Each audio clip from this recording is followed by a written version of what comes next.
Hey, so it's me, Mary, checking in again. It has now been, first of all, let me just say, I watched some of my other videos and I say way too much.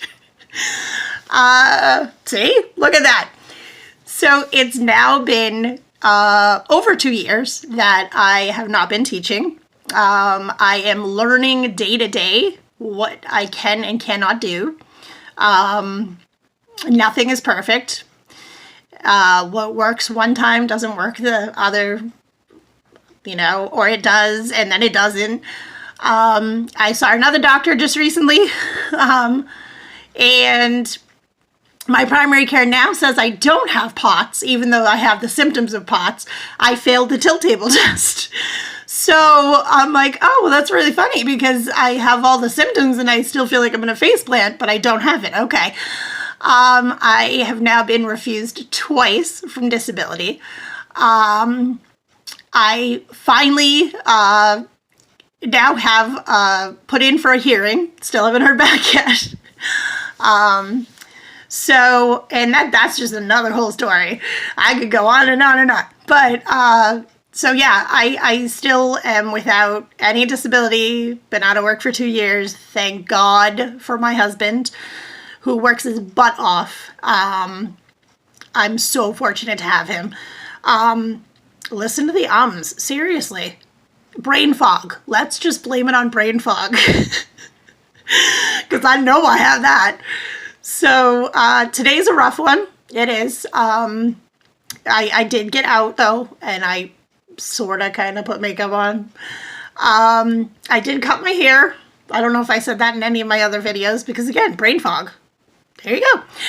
I like to consider it like an EDS form of Alzheimer's, except you get really frustrated because you can't think about what you want to say and you don't get over it because then you just brood about it. And I wish I would just be like, oh yeah, whatever, but sometimes you need that information right then. And there's nothing worse when you go into a doctor's office and you have the paper right in your hands and you're like, because you can't even figure out what you wrote. So, yeah, it's again, every day is a different day. I feel like looking back at myself in that video 2 years ago, I wanted to reach out and hug, obviously it was me, but anybody that gets this diagnosis, you feel like your world has completely crashed. It takes a while for it to sink in, but your world really hasn't crashed. It's changed. Would I go back to not having EDS or not knowing I had EDS? Yes and no. Yes and no. It's nice to know all those years I wasn't going nuts. It's nice to know that this was not a figment of my imagination. But it was brutal. Those 4 years of having professional doctors basically look at me and just be like, whoa, you're off the hook. Stop being such a drama queen. There is nothing more invalidating than a professional doctor, and not just one, several, looking at you because you were on antidepressants and they just automatically write you off as a head case. And lo and behold, depression also comes with EDS because a lot of times you just can't do things. Your body hurts and it really digs you into a hole. So I look at all of those times and I say to myself, where did they get off doing that? Like, I can't even fathom it. And I'm sure they have their share of people that come in, but, it's just shocking that somebody would actually treat you that way because you came in and because you knew what you wanted to tell them. And yet they thought that you were trying to walk out with a script. I I would be thrilled if I didn't have to take anything. And I don't take anything for the pain. That's the scary part. I take extra strength Tylenol. That's it. Because there is nothing. There's nothing. And now I'm being told I saw a neurologist because I'm having pain that goes straight up the back of my head and across. They're quote unquote treating it for tension headaches. Who knows? I don't know. But they all started after a concussion that I had. And I went back to a different neurologist for a recheck, my 6-month recheck. And I told them that this was occurring. And they were like, But other than that, you're fine? And I'm like, yeah, but it really gets in the way during the day.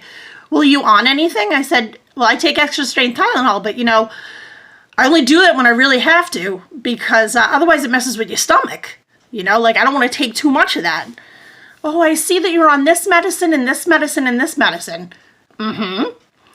Well, are those new to you? No. Do you ever think of going off of those? Well, yes, the depression medications and, let me see, in the dead of winter, probably not a good idea. You're a neurologist, right? You are, okay? And you try so hard because some days you just have very little patience. Very little patience. And you have to bite your tongue because you really just want to say you're a neurologist, right? So now I'm being told I may have fibromyalgia on top of EDS. But I don't have POTS because I failed the tilt table test. I wasn't dizzy enough. Even though I was strapped to a table and basically squinting my eyes so tight and saying to the guy, can you just stop? Can you just stop? But apparently I scored very low. So on the SATs of tilt table test, I sucked. It was bad. I mean, maybe I even came with a 35%. It's like I showed up but did nothing. I picked up my number 2 pencil. So that's what's going on now. I hope everybody out there that is dealing with a chronic illness is doing as well as they possibly can do. Invisible illnesses, I'm telling you, they're not easy. They're not easy. But it is doable. You gotta find humor in everything. I mean, I put the wrong... I taught for 18 years with toddlers and preschoolers. I went over to spend a day with my mom and my nieces, and I went and put the wrong boot on the wrong foot of my 4-year-old niece. And I was like, yeah, no wonder it's not working, because your right boot doesn't go on your left foot. There you go. I mean, who knew? And she's like, yeah, Auntie, it felt funny. Well, yep, it probably did. So I guess 2 years out of it, and I've completely lost my mind. So I hope everybody out there is doing well, and I hope to check back in soon. Bye.